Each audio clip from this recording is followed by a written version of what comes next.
नमस्कार बंधु, स्वागत आपनku मोर या गोटे नुआ अध्याय। तो आम पूर्व अध्याय जानी किपरि घर आज आम ए अध्याय जानिबा किपरि लाज।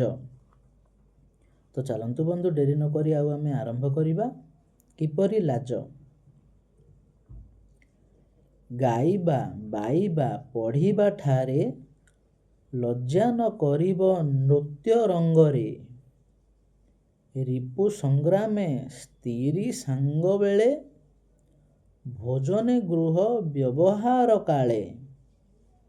एते ठारे जेबे करिब लाज अधम बोलाई नुहई कार्य।